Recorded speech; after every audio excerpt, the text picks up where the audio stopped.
선조실록 88권 선조 30년 5월 10일 경자 첫번째 기사 1597년 명만역 25년 병조판서 이항복이 와서 양총병의 말을 아뢰니 대개는 전날 분부했던 일들을 바로 거행하지 않았다는 것과 또 채찰사 원수 감사에게 하유한 내용이 엄하지 않은 것을 매우 노여워하면서 오늘 안으로 다시 작성하여 보여줄 것을 말했다는 것들이었다. 전교하였다. 어렵지 않은 일이니 속히 보여주도록 하라. 승지를 보내어 사과해야겠는가? 정원과 의논하도록 하라.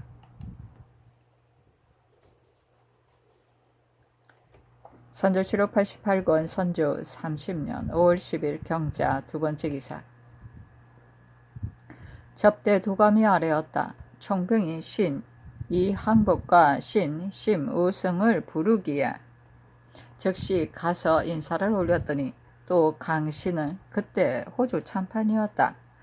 불렀습니다. 강신이 바로 들어와 예를 올리고 말하기를 남원부에는 쌀 8,100여석, 콩 6,200여석이 있고 또 각 고을에서 수송하여 온 쌀이 10,000여석, 콩이 7,000석이 있다. 오늘날 지급해야 할 숫자로 계산하면 11개월은 버틸만 할 것이다 하자 총병이 말하기를 11개월 분까지는 필요 없고 단지 8개월 분만 준비해도 될 것이다 하였으며 또 말하기를 당신네 나라의 사처는 내가 모두 그 사정을 알고 있다. 그러나 자문을 보내어 처리한다면 필시 일이 이루어지지 못할 것이다. 반드시 훌륭한 배신을 급히 자송하여 전적으로 관장해서 처리하게 하는 것이 좋을 것이다. 당신네 나라는 모든 일을 태만히하여 오늘 내일 나로 하여금 여기 한가롭게 앉아있게 하고 있으니 이것이 어찌 된 일인가 하고는 집에서 부리는 사람을 소리쳐 불러서는 배문을 가져오게 하여 저희들에게 보여주었습니다. 거기에 쓰여진 말들은 매우 많았는데 그 중에는 느릿느릿하여 1000마디 만마디 말을 하여도 못 들은 채 하여 물에 돌을 던지는 것과 같다. 군량과 마초도 준비되어 있지 않고 화기들도 정돈되어 있지 않으니 나는 잠시 평야로 돌아가 중국 군대가 도착하기를 기다리겠다 한 말이었습니다. 그는 이어서 말하기를 내가 이 패문을 쓰게 된 것은 당신들의 소행을 관찰하려 해서이다. 만일 오늘 내로 내가 말한 것을 시행하지 않는다면 나는 내일 평양으로 철수하여 돌아가겠다 하였습니다. 전후에 거듭 간절히 말한 것은 모두 배신을 차송하여 성곽을 수축하는 일 및 군량과 마초를 준비하라는 것이었습니다. 그 밖의 말들 중에 또한 미안스러운 말들이 많았습니다. 선조실록 88권 선조 30년 5월 10일 경자 세번째 기사 충청도 관찰사 김시헌이 치게 하였다. 4월 27일 미시에 큰 바람이 불며 우박이 번갈아 쏟아져 청풍군의 동북서 세면의 양맥의 이삭과 목화의 잎이 줄기가 모두 떨어지고 부러졌으며 민생이 매우 어렵습니다. 선조실록 88권 선조 30년 5월 10일 경자 네번째 기사 병조판서 이항복이 아뢰기를 오늘 총병이 분부했던 일에 대해 회답을 올리려 하였더니 총병이 매우 노하며 말하기를 어제 바로 회답하지 않고 오늘에야 느슨하게 회답하려는 것은 매우 옳지 못한 일이다 하고는 패문의 초구를 써서 내보여 주었습니다. 그 내용은 대강 해국의 군량이 준비되어 있지 않고 장비가 마련되어 있지 않으니 잠시 평양으로 회군하여 대군이 이르기를 기다리겠다고 하였는데 장차 길을 떠나 회군하려 하였습니다. 그 중에서도 가장 중요한 말은 도원수에게 유지한 것이 너무 느슨하다는 것이었으며 또 내가 모두를 중국의 형률로 다스리겠다고 한 말을 부당하게 여기는 것이니 속히 고쳐 작성하고 즉시 회고해 달라고 한 것이었습니다. 또 말하기를 남원의 성곽을 수축하는 일에 대한 유지도 역시 속히 작성하여 보내어 달라고 하였습니다. 이 두 가지 일들을 만일 제때에 시행하지 않는다면 반드시 크게 난처한 일이 발생할 것입니다. 그러므로 감히 우선 아뢰는 것입니다. 그 밖의 말들도 하나하나 서게 하겠습니다. 하니 전교하기를. 어렵지 않은 일들을 속히 고영에 보여주도록 하라. 승지를 보내어 사과할 것인지는 정원과 의논해서 하도록 하라 하였다. 선조실록 88권 선조 30년 5월 10일 경자 5번째 기사. 비변사가 아뢰기를 전하께서 장희춘을 불러 적들의 형세를 은밀히 물었는데 석에 대한 말이 미치자 희춘은 왕자가 불갑을 답서를 써야 한다고 역설하였고 또 말하기를 예조에서 회답하게 되면 이곳의 사체로는 중한 것이겠지만 외적들이 보기에는 괴하게 여기지 않을 것이고 왕자가 회답하게 되면 이곳에서는 별로 중대한 것이 아니지만 외적들이 보기에는 의심하려 들지 않을 것이다. 그것은 외적과 왕자가 일찍이 서로 지면이 있으니 이를 기회로 통정하고자 해서이다. 지금 왕자에게 회답하게 하여 그들의 실정을 또 보면서 그들의 기세를 조금 누그러뜨려야 할 것이다. 서로 답서를 보낸 다음 난처한 일이 생긴다 할지라도 어찌 핑계댈 구실이 없겠는가. 그것은 불갑을 왕자의 편지로 답장을 하여야 할 것이다고 하였다. 영상과 조화상도 왕자가 답서를 하지 않으면 안 된다 하였다. 희춘이 적의 정세를 잘 알고 있으며 이 일 자체도 중대하다. 오늘 속히 회의하여 아뢰도록 하라고 전교하셨는데 이 일을 신들도 반복하여 상의한 것이 한두 번이 아닙니다. 왕자가 답서를 마련한 것은 후일 난처스런 후회가 있을까 염려스럽고 예조가 답서를 마련한 것은 비록 국사에는 염이스러우나 평시에 판서 이하가 평범한 외인들에게도 답서를 한 적이 없지 않았으니 이는 사체에 그리 과중한 것이 아닙니다. 그러므로 예조에서 답서를 마련하도록 했던 것입니다. 이제 성교를 봤더니 여러 사람들의 의견도 대부분 이와 같다고 하셨습니다. 전교대로 왕자가 답서를 마련하는 것이 어떻겠습니까? 하니 아랜대로 하라고 전교하였다.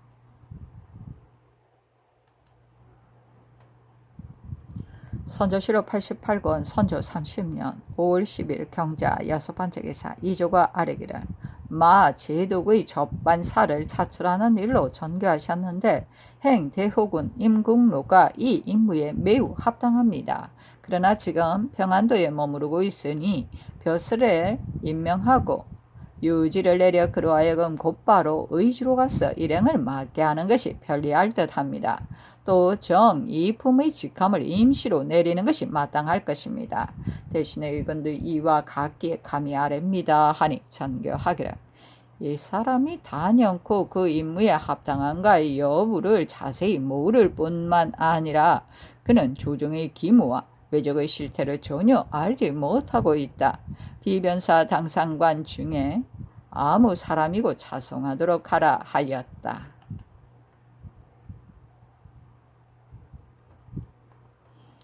선조실록 88권 선조 30년 5월 10일 경자 7번째 기사. 진씨와 사씨의 햇물이 같이다. 선조실록 88권 선조 30년 5월 11일 신축 첫번째 기사. 지평 나하급과 헌납 최천근이 와서 전에 아랜 황정욱의 일을 아뢰니 답하였다. 참으로 다른 사람처럼 석방하여 전리로 돌아가게 한 것이 아니니 경성에는 출입하지 못하게 하는 것이 좋을 것이다. 선조실록 88권 선조 30년 5월 11일 신축 두번째 기사.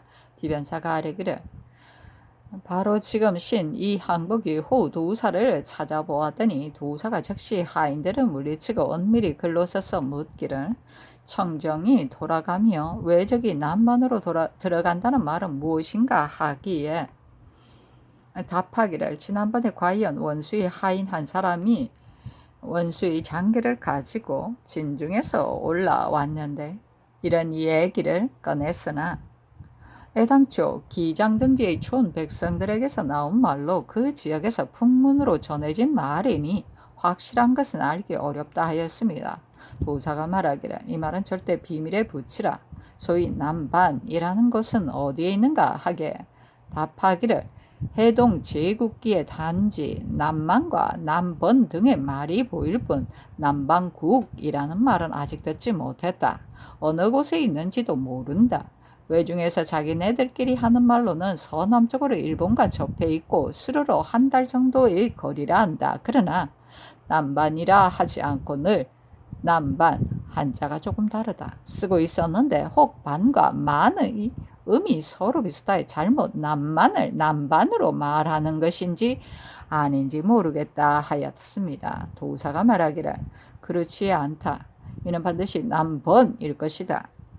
삼국의 광동, 복건 지방과 거리가 매우 가까운 곳이니 관백이 군사를 나누어 삼국을 침범하려는 것이다. 기에 글로 써서 답하기를 내가 양산에 머무를 때에 보루로 잡힌 사람을 만나게 되어 그에게 물었더니 그 사람이 일찍 정성을 수행하여 남반의 상선들이 정박해 있는 곳에 이르러 직접 그들의 배를 보았는데 배 한 척에 돛 5개를 달았고 붉고 흰 모전으로 휘장을 둘렀으며 1000여 명을 실을 수 있어 비할 수 없이 컸다.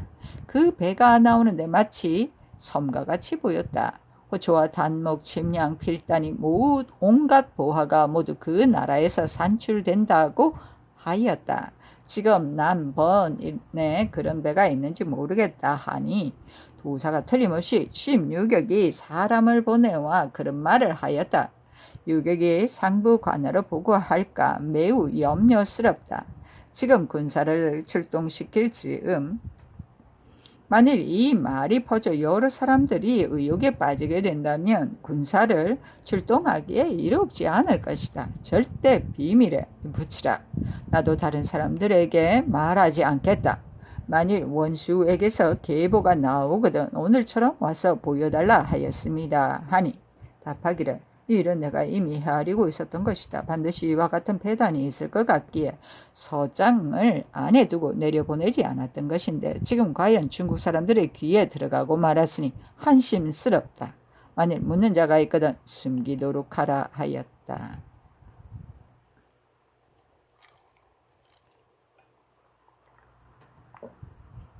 선조실록 88권 선조 30년 5월 11일 신축 세 번째 기사 신식을 홍문관 부제학으로 정숙하를 병조 참의로 기자헌을 병조 참지로 유희름을 동지 돈령 부사로 윤기를 형조 좌랑으로 심액을 시강원 설서로 삼았다. 선조실록 88권 선조 30년 5월 11일 신축 네 번째 기사 영의정 유성룡 행 판중추부사 윤두스 좌의정 김응남이 아뢰기라 신들이 남별궁으로 찾아가 각기 배첩을 갖추어 성명을 통보했더니 총병이 바로 들어오라고 하였습니다. 신들이 좋은 말로 사례를 하였더니 총병은 말씨가 온화하였고 별로 노여워하는 기색이 없었습니다. 그가 말한 내용은 대체로 평양 전투에서 남보다 먼저 성에 올라 공로가 컸는데도 그 공을 남들에게 빼앗겼다는 것이었습니다.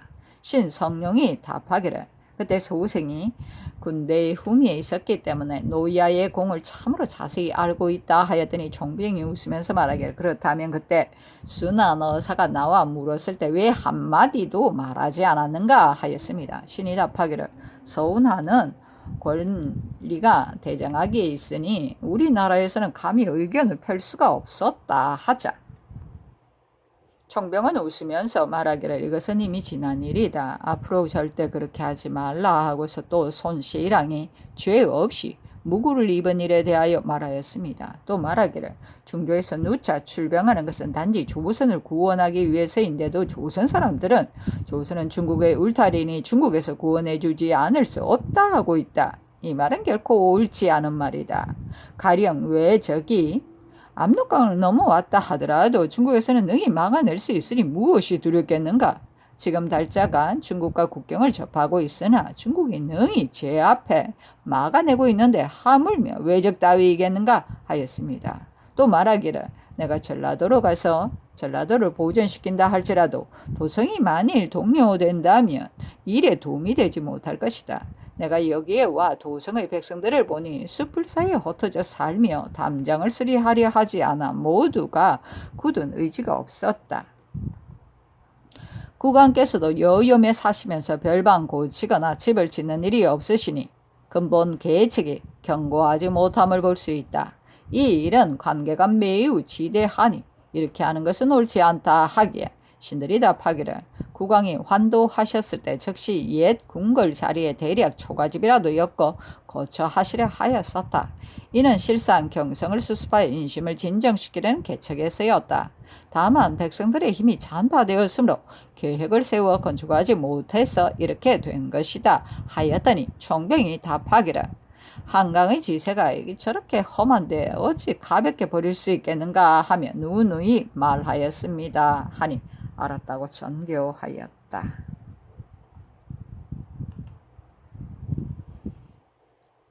선조실록 88권 선조 30년 5월 10일은 신축 5번째 기사 접반사 행 동령부 도정 황신이 치게 하기를 4월 28일에 이유정이 서울로부터 도착하여 왔습니다. 곧바로 역관을 시켜 책사에게 아뢰게 하였더니 책사가 말하기를 나는 만날 필요가 없다. 만일 할 말이 있으면 접반사와 함께 말한 다음 나에게 전해주면 될 것이다. 또 정성이 돌아오는 시기가 열흘을 넘지 못할 않을 듯하니 접반사는 모름지기 송운을 이곳에 우선 머물게 하여 정성의 회신을 기다리도록 해야 할 것이다. 그리하여 사체가 만일 잘 될 것 같으면 정정에게 다시 통지할 필요가 없겠지만 사체가 만일 사리에 합당하지 않을 경우에는 내가 사람을 보내어 화상과 함께 정정에게 보내겠다 하였습니다. 그날 일찍 신이 유정과 함께 책사가 있는 아문으로 가서 책사를 뵙자고 하였더니 신과 유정에게 같이 나오라고 하였습니다. 이었고 책사가 유정에게 묻기를 무슨 일로 늦었는가 하자 유정이 답하기를 노승이 진영으로부터 오는 도중 말에서 떨어졌으므로 경성으로 가서 여러 날 조섭하다가 이제야 비로소 내려와 뵙게 되었다.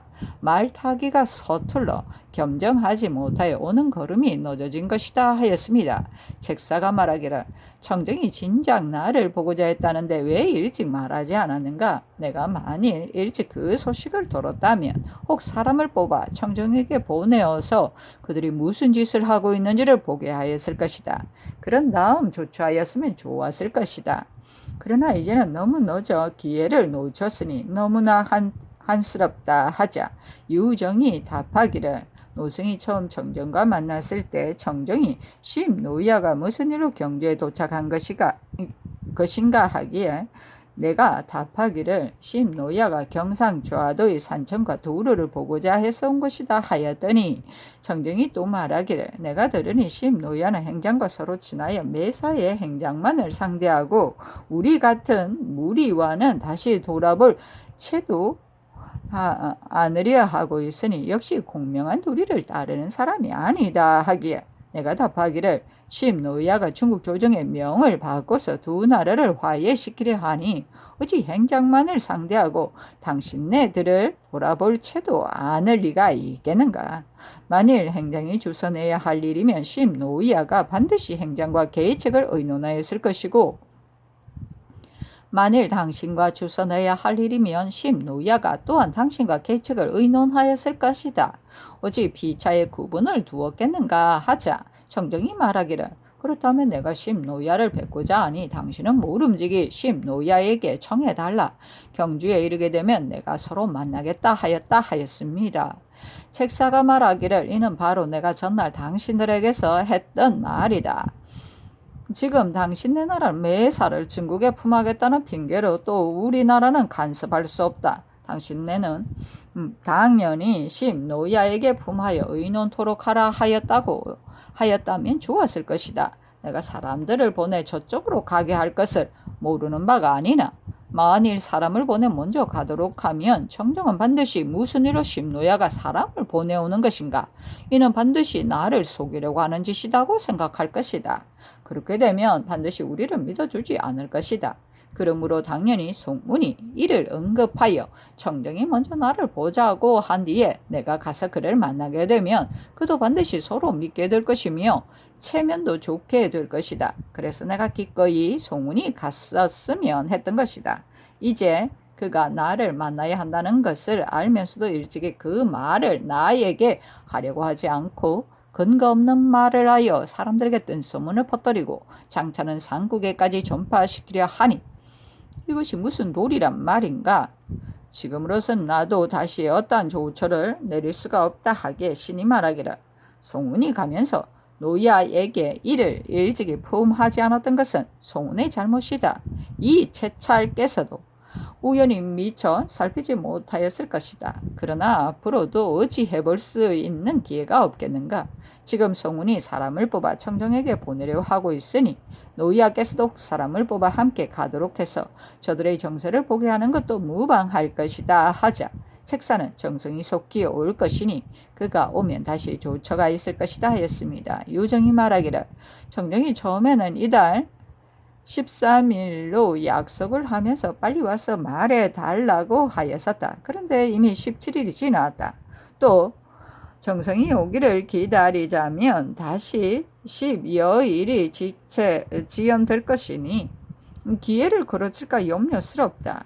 나의 부질없는 생각으로는 노야가 우선 사람들을 골라 내가 선발한 사람과 함께 정정이 있는 곳으로 보내고 정성이 온 뒤에 혹 다시 사람을 뽑아 보낼 수도 있지 않나 생각된다. 하자 책사가 말하기를 지금으로서는 내가 사람을 뽑아 보내는 것이 탐탁스럽지 않다.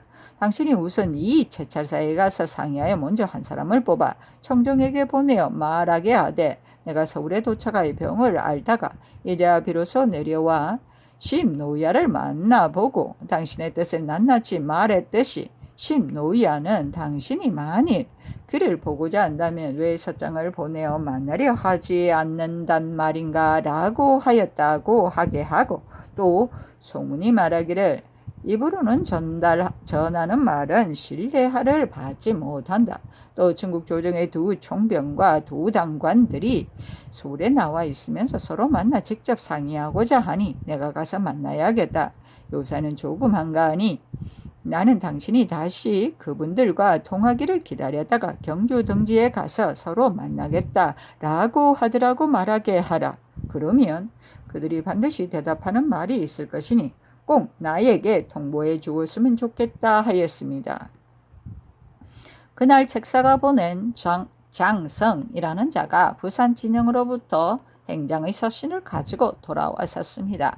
행장이 보낸 편지 한 통을 등서하여 올려보냅니다. 하였는데 비변사에 게하하였다.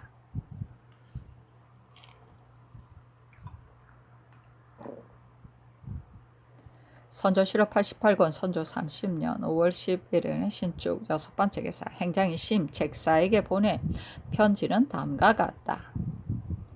천조의 유격장군 심 노이악에게 품합니다. 노이악께 임 동사를 보낸 이후로 오랫동안 음신이 없던 차에 태하의 유문 2통을 받아 큰 소리로 낭낭히 읽자니 마음이 경쾌해지며 뼛속까지도 시원스러웠습니다. 어찌 하늘의 존엄한 명령을 받들지 않겠습니까? 삼가 관찰들을 받아 하나하나 상세하게 국왕께 말씀드리겠으니 염려 마시기 바랍니다. 또 분신 정성과 평 좋으신의 배신이 지금까지 도착하지 않고 있는데 이는 필시 바람에 막혀 오는 길이 지연되기 때문일 것입니다. 오래지 않아 소식이 있게 되면 밤낮을 가리지 않고 여러 가지 일들을 자세히 적어 노이악께 계문하겠습니다. 다행히 만일 큰 일이 이루어진다면 국왕의 동생이 배신이 되어 일본의 일로 바다를 건너게 될 것이고 또 여러 가지 예수에 합당한 물품들을 바쳐 공손하고 믿어온 일을 모두 다 할 것입니다. 일본에서 회신이 있기 전에 조선의 국왕에게도 이것을 말하는 것이 좋겠습니다. 만일 조선에서 조금이라도 약속을 어기게 되면 소복의 거짓은 일본에서 용납되기 어렵습니다. 이것은 비록 조선에서 저지른 배신이라 할지라도 일본 사람들은 시비를 알려 하지 않고 모두 소복의 거짓으로 생각할 것이니 이 점이 밤낮으로 걱정하는 바입니다. 바라건대 이러한 내용을 국왕에게 분명히 통보하여 주시어 두 이웃 나라를 친히 사귀도록 해서 틈이 생기지 않게 하십시오. 이렇게 하신다면 이는 노야의 위광이 천조에 떨치는 일이며 소복의 비단 옷이 일본에 나부끼게 되는 일입니다. 서로 힘을 모아 대사를 성취시키길 바랍니다. 또 한 가지 황공한 마음으로 아뢰입니다. 지난날 나무를 베러 나갔던 배에 대해 제가 편지로 대략 말씀드린 바 있습니다만 아직까지 회신이 없어 다시 말씀드리니 바라건대 노야께서 전후 시비를 조선에 간곡히 물으시어 납포된 배를 되돌려 주신다면 두 나라의 평화 교류 내 틈이 생기지 않을 것입니다. 나머지는 주 통사가 말씀드릴 것입니다. 양찰해 주십시오. 정유년 4월 24일 풍신행장.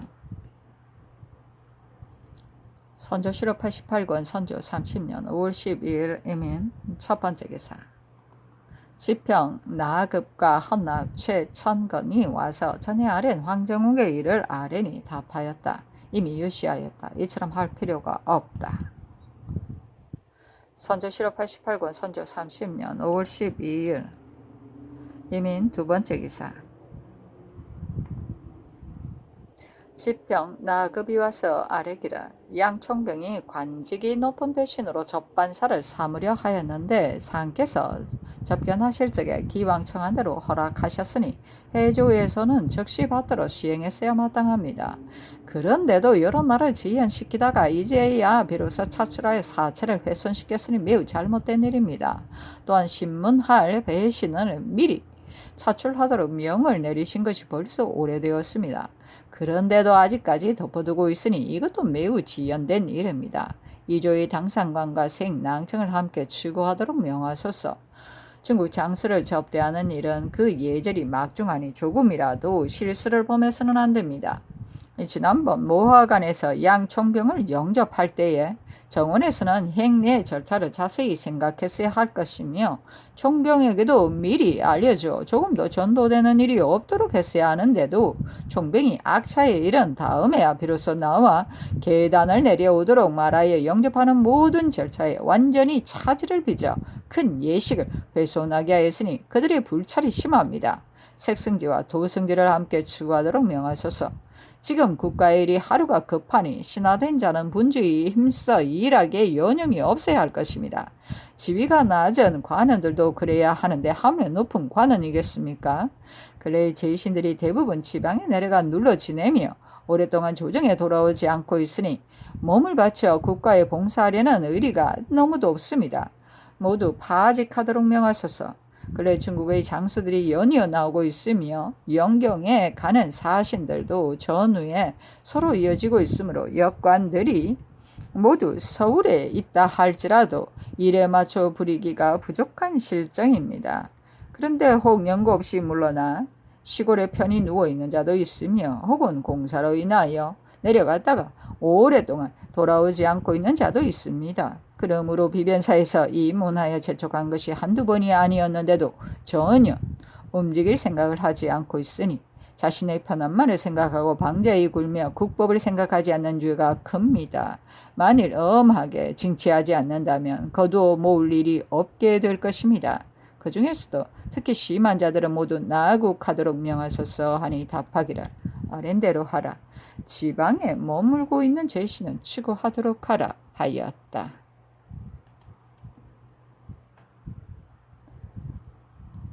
선조실록 88권 선조 30년 5월 10일 이민 세 번째 기사. 비변사가 아뢰기를 도원수 권율의 장기를 보니 주사 중에 지금 한산도에 도착한 배는 134척이고 이미 출발하였으나 아직도 도착하지 못한 배는 5, 6척이며 따로 건조 중인 것으로 20일 사이에 건조가 끝나는 배가 48척이라 하였습니다.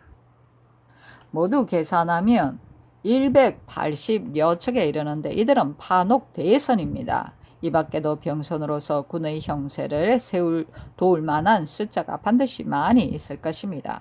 당초 주사를 취합시킨 뜻이 단지 바닷길을 중도에서 끊어 적들로 하여금 뒤를 걱정하는 염려가 있게 하면 육지에 있는 적의 소굴이 아무리 견고하더라도 형편상 동요하지 않을 수 없을 것이라는 점에서였습니다.